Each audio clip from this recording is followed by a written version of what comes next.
नमस्कार दोस्तों। आज जो है हमारा चैनल पटेल हिंदी पर हिंदी का सीरीज चल रहा है। आज जो है दूसरा क्लास है।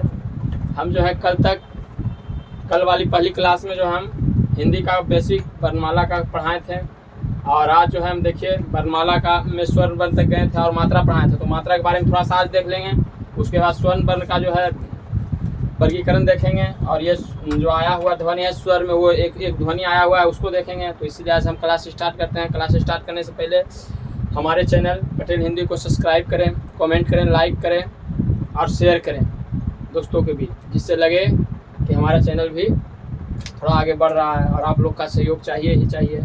इसीलिए अब जो है बाकी विशेष बातें अंत में थोड़ी होगी। अभी नया चैनल है, थोड़ा लाइव वगैरह नहीं रहेंगे, कुछ वीडियो हो जाने के बाद जो हम लोग लाइव आएंगे।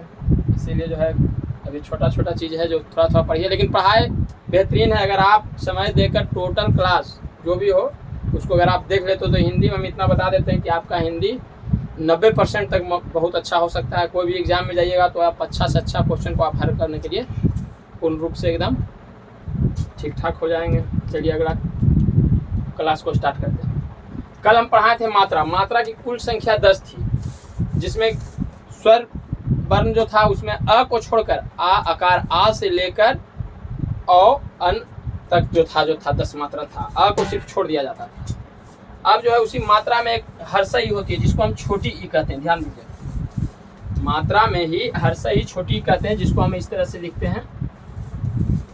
तो ये जो मात्रा है एक अपवाद है, एक्सेप्शन है, जो कि ये मात्रा कोई भी व्यंजन के पहले लगता है, कोई भी व्यंजन का पहले लगता है। बाकी अन्य 9 मात्रा जो है सभी मात्रा जो है व्यंजन के बाद लगता है। अब बोला तो बाद में जाता है सब। तो ये अपवाद है कि ये छोटी ई की जो मात्रा है व्यंजन के पहले लगता है और इसके उच्चारण व्यंजन के बाद होते हैं। जैसे में देखिए एग्जाम्पल मिलन, तो मिलन में देखिए म हर्षिकार ई यानी छोटी ई है, यानी मात्रा कहाँ लगा? पहले लगा। म का कहाँ लगा? पहले लगा। और इसको हम उच्चारण कब करेंगे? बाद में। देखिए म हर्षिकार मी, देखिए ई जा रहा है, मतलब कि उच्चारण बाद में होगा, लेकिन मात्रा का लगाएंगे हम म से पहले, यानी कोई भी व्यंजन से पहले। ये अपवाद था, इसको थोड़ा ध्यान दीजिएगा और देख लीजिएगा। अभी हो गया, इसको थोड़ा हटा देते हैं या रहने देते हैं, लिखिएगा आप लोग। अब जो है हम स्वर्ण वर्ण का इसके बाद थोड़ा सा देख लेते हैं, उसके बाद जो हम स्वर्ण वर्ण का ये वर्गीकरण को देखेंगे।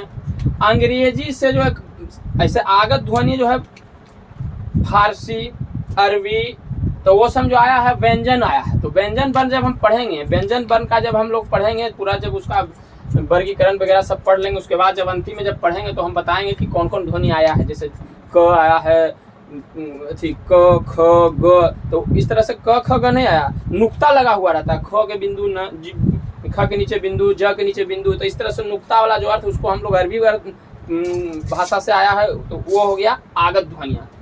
इसी तरह से फारसी से कुछ आया, वो भी आगत ध्वनिया। तो उसी तरह से हमारा स्वर में भी एक आया है, वो भी आगत ध्वनिया में ही आएगा, क्योंकि विदेश से अंग्रेज लोग भेजा, यानी इंग्लैंड से आया है, अंग्रेजी से आया है। इसीलिए देखिए लिखा हुआ है अंग्रेजी से हिंदी में एक स्वर्ण सम्मिलित किया गया, जिसे हम आगत स्वर कहते हैं। कौन सा? ये वाला, ये आप लोग बहुत पढ़ते होंगे। ये जो है ये आप बहुत पढ़ते होंगे। ये ऊपर ऐसे जो रहता है, तो इसको हम बहुत पढ़ते हैं। ये अ पढ़ा जाता है। ये जो होता है इसका उच्चारण अ होता है, यही आगत शब्द है। ये जो है आ और ओ, आ और ओ के बीच में है। ये कहाँ है भाई? तो या और ओ के बीच में है। ये जो है हम लोग जैसे बहुत सारा उदाहरण देखिए हम दिखाते हैं। जैसे लिखा जाता है डॉर, डॉक्टर, कॉलेज। तो लोग कितना लोग हम लोग के गांव में, देहात लोग में जो है लोग बोलेंगे कॉलेज, इस तरह से बोल देंगे कॉलेज, वो बोल देंगे कॉलेज, कॉलेज। तो ये सब चीज गलत है।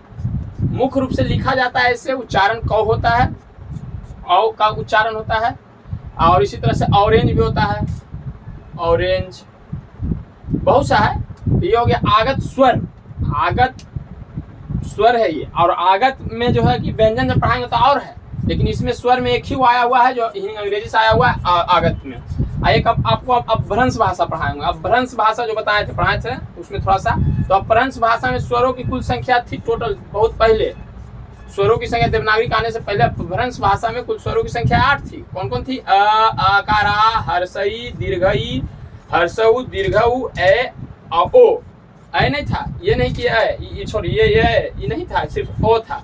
इतना 1 2 3 4 5 6 7 8, ये टोटल 8 जो स्वर था हमारे अपभ्रंश भाषा में थी। टोटल स्वर कितना थे? 8 गो थी। अब जो है देखिए हम लोग पढ़ाएंगे क्या, इसको हम पढ़ाएंगे स्वरों का वर्गीकरण। स्वर हम पढ़ा दिए थे, टोटल स्वरों की संख्या ये किस रूप में, तो लेखन के आधार पर कर सकते हैं। टोटल स्वरों की संख्या कितना था? 13। लेकिन देवनागरी लिपि में कितना होते होते आ गया, या उच्चारण की दृष्टि से या देवनागरी दृष्टि से 10। स्वरों की संख्या कितना? 10। री को कब हटा दिया गया था? 2003 में री को हटा दिया गया था। स्वरों की संख्या से री को हटा दिया गया था। अब देखिए जो हम लोग हैं स्वरों का वर्गीकरण। अब देखिए स्वरों का वर्गीकरण हम लोग पहले देख चुके थे स्वर, तो देखिए थोड़ा सा बता देते हैं, रिवाइज करा देते हैं। परंपरागत रूप से स्वर की संख्या कितना था? 13। 13 कौन कौन था? अ आकार, हर्षई, दीर्घई, दीर्घाऊ, री, ए, ऐ, ओ, औ, अन, अविसर्ग। कहने मतलब परंपरागत रूप से 13 स्वर था, लेकिन मानक रूप से हम लोग 11 स्वर माने थे। तो ये जो 2 अंत में था अन, अविसर्ग, इसको अयोगवाग माना गया, या अयोगवाग में ही है। और उच्चारण की दृष्टि से या देवनागरी लिपि के दृष्टि से स्वरों की संख्या 10 था। इसमें किसको हटा दिया गया? री को हटा दिया गया। री को ही देखिए इसमें नहीं है, री को हटा दिया गया 2003 में। अब हो गया स्वरों का वर्गीकरण, मैंने मुख्य रूप से ये सब हम लोग जान गए। अब वर्गीकरण में आइए। अब स्वरों का वर्गीकरण का पहला नियम, मैंने पहला भाग या पहला नियम जो समझिए, पंडित मतलब एक जो थे ये व्याकरणाचार्य थे, ये शायद ये कहाँ के, मध्य प्रदेश के थे। पंडित कामता प्रसाद जी द्वारा स्वरों के 2 भेद माने जाते हैं। पंडित कामता प्रसाद जी स्वर को जो दो भेद में बांटे, पहला मूल स्वर और दूसरा संधि स्वर। तो देखिए मूल स्वर जो है हमारे टोटल कितना है? टोटल मूल स्वर की संख्या 4 है। मूल स्वर किसे कहते हैं? मूल स्वर मैंने स्वतंत्र स्वर, जो किसी की सहायता न ले, किसी का मतलब सहयोग न ले, यानी स्वतंत्र रहे। देखिए यहाँ लिख दिए हैं, ऐसे स्वर जिनकी रचना स्वतंत्र रूप से हुआ है, उसे क्या कहते हैं? मूल स्वर कहते हैं।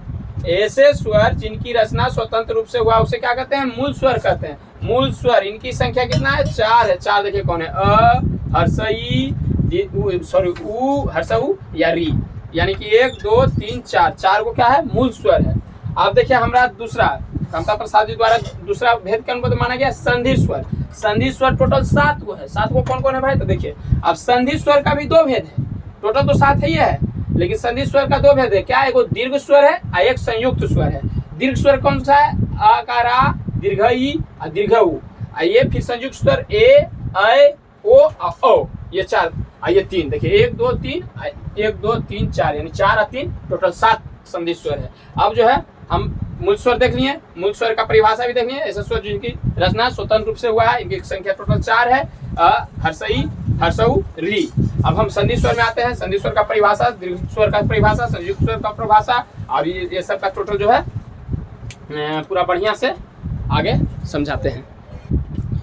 स्वरों का वर्गीकरण का पहला रूप देख रहे थे, मूल स्वर बता दिए थे, लेकिन फिर से देखिए, मूल स्वर जिनकी रचना स्वतंत्र, मूल मैंने स्वतंत्र रूप में हो, जो किसी का सहायता नहीं ले, स्वतंत्र रूप में हो, उसे क्या कहते हैं? मूल स्वर कहते हैं। इनकी संख्या कितना है? इनकी संख्या टोटल 4 है। कौन कौन है? अ, हर्षई, हर्षऊ और री। ठीक, मूल स्वर खत्म।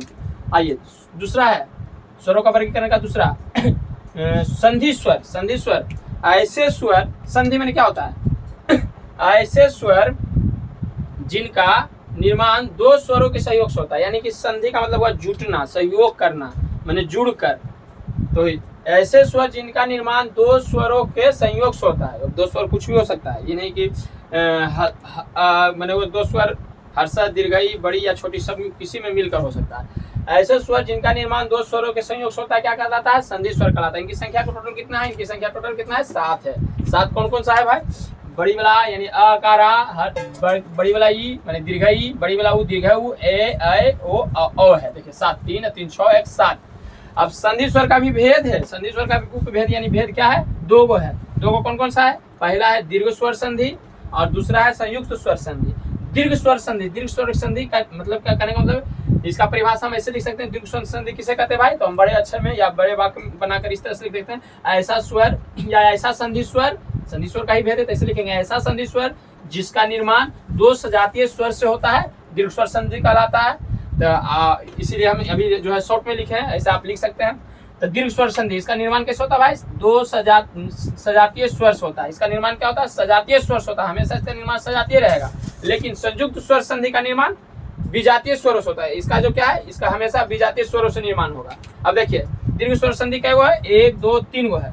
पहला आ, तो आ का निर्माण क्या हुआ, दो स्वर संधि। देखिए दोनों क्या है, सेम है, छोटी है यानी अ प्लस अ धन अ, तो क्या हुआ आ धन आ, मैंने दोनों ये भी दोनों सजातीय है, तो आ धन आ तो क्या हुआ, आय होगा। और उसी दीर्घई ई धन ई तो क्या हुआ, ई यानी कि हर्षई धन हर्षई तो ई, या दीर्घई धन दीर्घई तभी दीर्घई, दीर्घऊ हर्षऊ धन हर्षऊ तो क्या हुआ दीर्घऊ, दीर्घऊ धन दीर्घऊ तो क्या हुआ दीर्घऊ। ये क्या हुआ, दीर्घ स्वर संधि। दीर्घ स्वर संधि किसे कहते हैं, ऐसा संधि स्वर या औसा संधि जिसका निर्माण दो सजातीय स्वरों से होता है, दीर्घ स्वर संधि कहलाता है। संयुक्त स्वर संधि ऐसा संधि जिसका निर्माण दो विजातीय स्वरों से होता है, क्या कहलाता है, संयुक्त स्वर संधि कहलाता है। अब ये 4 प्रकार का है, क्या है, ए ऐ ओ औ। ए का निर्माण अ प्लस हर्षई ए का निर्माण अ प्लस ए, औ का निर्माण अ प्लस उ औ का निर्माण अ प्लस ओ औ। देखिए इसको, ये तो आपको समझ में आ जाएगा, बहुत इजी है। आ है तो अ जोड़ा दीर्घई, तो छोटी हो गया दीर्घई, दीर्घ हुआ तो छोटी छोटी याद हो जाएगा। लेकिन इसको थोड़ा सा कॉमन दिमाग लगा लीजिएगा तो ये भी इससे हल्का है। जैसे ए है, इसको हम कैसे करेंगे, ए ऐ ओ औ। तो देखिए ध्यान दीजिएगा, ये चारों क्या है, कॉमन है, यानी कहने का मतलब ये चारों का दीर्घ स्वर संधि में, संयुक्त स्वर संधि में जो है, दीर्घ स्वर संधि का संयुक्त स्वर संधि में ये जो 4 प्रकार का है, मैंने 1 2 3 4 गो है, इसमें अ जो है कॉमन, यानी अ से ही जब निर्माण इसका हुआ है तो इसमें हमेशा सहयोग किसका रहा है, तो अ का रहा है। उसमें फिर अब जोड़ेंगे क्या, तो ए है तो छोटी वाला ई जोड़ेंगे, ऐ है तो फिर ये जो ए बना वो फिर आगे जुड़ जाएगा, ओ है तो छोटी वाला ऊ जोड़ेंगे, औ है तो फिर ये जो ओ बना ये आगे जुड़ जाएगा। मैंने एक बार छोटी ई फिर ए वाला आ जाएगा, फिर एक बार छोटी ऊ तो फिर ये वाला आ जाएगा यहाँ। इस तरह से निर्माण हो जाएगा। इस तरह से आप देखिएगा तो स्वरों का वर्गीकरण का पहला टाइप हो गया। अब स्वरों का वर्गीकरण दूसरा टाइप क्या होगा, ओठों की आकृति पर। देखिए अब आगे पढ़ाते हैं। चलो स्वरों का वर्गीकरण, स्वरों का वर्गीकरण पहला पार्ट देख लिए। अब जो है स्वरों का वर्गीकरण का दूसरा है। मैंने पहला किस आधार पर देखें, तो संधि स्वर देखें, उसी में दीर्घ संधि स्वर, संयुक्त स्वर, अमूल स्वर। मैंने स्वर का वर्गीकरण पहला देख लिया था, स्वर का वर्गीकरण दूसरा है। ये जो है किसके आधार पर है, ये ओष्ठ की आकृति के आधार पर, ओठों की आकृति के आधार पर। मैंने हम जब कोई स्वर को बोलेंगे तो उससे ओठ का आकृति मैंने बदलेगा, तो उसके आधार पर जो है स्वरों का वर्गीकरण है। ये किसका दूसरा प्रकार है, ये स्वरों का वर्गीकरण का ओठों के आधार पर। इस ओठों के आधार पर स्वरों का वर्गीकरण का कई प्रकार, कई भेद, तो 2 भेद, एक भेद और 2 भेद। पहला वृत्ताकार मुखी, पहला भेद क्या है, वृत्ताकार मुखी, और दूसरा अवृत्ताकार मुखी। कहने का मतलब ये हुआ कि वृत्ताकार मुखी स्वर, जिस स्वर को बोलने पर ओठ वृत्ताकार रूप ले, माने जो स्वर, अगर कोई स्वर बोलेंगे तो उस पर बोलने पर उसका ओठ का जो बनावट है, ओठ का जो आकार है, वो किस तरह का हो जाएगा, वृत्त का रूप ले लेगा। तो उसको क्या करेंगे, वृत्ताकार मुखी स्वर कह देंगे। ये तो प्रैक्टिकली है, देखिए करके देखिए, बोल के देखिए, अपने आप समझिएगा। जैसे वृत्ताकार, ये टोटल क्या है, 4 गो है। देखिए ऊ माने हर्षऊ, ऊ बोलेंगे तो ओठ गोल होगा। दीर्घ ऊ, उसमें भी ओठ गोल होगा। ओ उसमें भी गोल होगा, औ उसमें भी गोल होगा, यानी कि वृत्त का आकार ले रहा था। यानी 1 2 3 4 हो गया क्या, वृत्ताकार मुखी स्वर। अब उसी तरह से अवृत्ताकार मुखी स्वर, तो अवृत्ताकार मुखी स्वर जिस स्वर को बोलने पर ओठ वृत्त का रूप ना ले, वो क्या हो जाएगा, अवृत्ताकार मुखी स्वर। ये टोटल 7 है। अब 4 इधर हो गया तो इधर 7 आएगा, टोटल 11। हम लोग उच्चारण की दृष्टि से देखे थे 10, लेकिन 11 माना जाता है लेखन की दृष्टि से। तो 11 गो में 4 गो इधर है, तो 7 गो बचा इधर। तो 7 गो में कौन कौन है भाई, अ देखिए, अ गोल हो रहा है नहीं, आ गोल हो रहा है नहीं, ई दीर्घ ई, ए री नहीं हो रहा है, इसलिए अवृत्ताकार मुखी, मैंने इसमें वृत्त ना बन रहा है। ओठ क्या हो रहा है, वृत्त का रूप नहीं ले रहा है इसमें क्या ले रहा है, वृत्त का रूप ले रहा है, तो इसलिए वृत्ताकार मुखी। इसमें नहीं ले रहा तो अवृत्ताकार मुखी। ये हम लोग जो है क्या हुआ, स्वरों का वर्गीकरण का दूसरा टाइप देख लिया। अब स्वरों का वर्गीकरण का तीसरा टाइप, का वर्गीकरण का 3 तीसरा भाग मतलब पहला देख लिए, दूसरा देख लिए ओठों के आधार पर, मैंने ओठों की आकृति के आधार पर। तीसरा जो है उच्चारण की दृष्टि से, यानी उच्चारण के आधार पर। तो स्वरों का वर्गीकरण का तीसरा नियम, उच्चारण के आधार पर यह स्वर का 3 भेद है। उच्चारण के आधार पर स्वरों का भेद 3 है। कौन कौन है? लघु या ह्रस्व स्वर, दीर्घ या द्विमात्रिक स्वर या प्लुत स्वर। पहला को हम कहेंगे लघु या ह्रस्व, यानी छोटा, जिसकी छोटी मात्रा हो या मात्राहीन हो। जैसे मात्रा होता है छोटी मात्रा हो, अब एक अपवाद है जिसमें मात्रा नहीं होता। लघु या ह्रस्व या एक मात्रिक स्वर, एक मात्रा हो या न के बराबर स्वर हो, मात्रा हो। तो ऐसे स्वर जिनके उच्चारण में एक मात्रा जितना समय लगे या सबसे कम समय लगे, ऐसे स्वर जिनके उच्चारण में एक मात्रा जितना समय लगता है या सबसे कम समय लगता है, वह उसे क्या कहते हैं? लघु या ह्रस्व स्वर कहते हैं। यह टोटल 4 प्रकार के हैं, या टोटल 4 हैं, प्रकार नहीं, ये टोटल 4 हैं। कौन कौन है? अ, हर्षई, हर्षऊ, री। देखिए अ में मात्रा नहीं होता है, हर्षई, उ और री का मात्रा होता है, लेकिन अ का मात्रा नहीं होता है। और ये चारों किस में आता है? लघु स्वर में आता है। ये सब बहुत हार्ड नहीं है, बहुत इजी है, थोड़ा सा का डिफरेंट है। अभी लघु जब जान गए तो दीर्घ भी जान जाइएगा, प्लुत भी जान जाइएगा। जैसे अब दूसरा आइए, तो दूसरा उच्चारण की दृष्टि से दूसरा का प्रकार, दूसरा भेद क्या है? दीर्घ या द्विमात्रिक स्वर। द्विमात्रिक माने जिसमें द्विमात्रिक स्वर माने एक मात्रिक स्वर से ज्यादा समय लगे, 2 गुना समय लगे। त्रिमात्रिक माने 3 गुना समय लगे। तो इसी तरह से द्विमात्रिक स्वर, ऐसे स्वर जिनके उच्चारण में लघु स्वर से दोगुना, यानी कि दोगुना समय लगे, माने इसका उच्चारण जब करेंगे तो इससे दोगुना समय लगे। जैसे देखिए आ बोलेंगे तो अ प्लस अ, यानी दोगुना लग रहा है, यानी दोगुना समय लगे, तो वो क्या होगा? द्विमात्रिक या दीर्घ स्वर। ये टोटल कितने प्रकार के हैं? 7 प्रकार के हैं। अ, अकारा, दीर्घ ई, दीर्घऊ, ए, ऐ, ओ, औ, कोई भी देख लीजिए। अब ई का सिर्फ एक है, एक मात्रिक है एक, लेकिन ई लेंगे तो ई प्लस ई यानी 2 लगेगा, और उ तो ई वाला उ लेंगे हर्षऊ तो एक सिर्फ हर्षऊ, लेकिन दीर्घऊ लेंगे तो हर्षऊ धन हर्षऊ माने हर्षऊ प्लस हर्षऊ, यानी 2 सब में लगेगा। इस तरह से ये 7 को हो गया। अब प्लुत स्वर, ये थोड़ा सा ध्यान दीजिएगा, इसमें थोड़ा सा आदमी अभी तक कंफ्यूजन रहता है। प्लुत स्वर या इसे त्रिमात्रिक स्वर कहते हैं। कहने का मतलब वो ऐसा स्वर जिनके उच्चारण में लघु स्वर की अपेक्षा इसमें तिगुना समय लगे, इसका उच्चारण करने में तिगुना समय लगता है। जैसे इस तरह का, जैसे इसको हम अ कहते हैं। जैसे देखिए उदाहरण में ओम, माने इसको जो जितना दूर खींच सकते हैं, राम राम ओम, माने इस तरह से 3। यहां भी हम इसको समझिए थोड़ा सा, इसको इस तरह से भी लिख सकते हैं राम, इसको इस तरह से भी हम लिख सकते हैं। इसको ये जो है हिंदी में 3 है, हिंदी में जो पढ़ते हैं टेबल उसमें हिंदी में 3 है, तो इसको 3 को ना लिख के इसको इस तरह से भी लिख सकते हैं।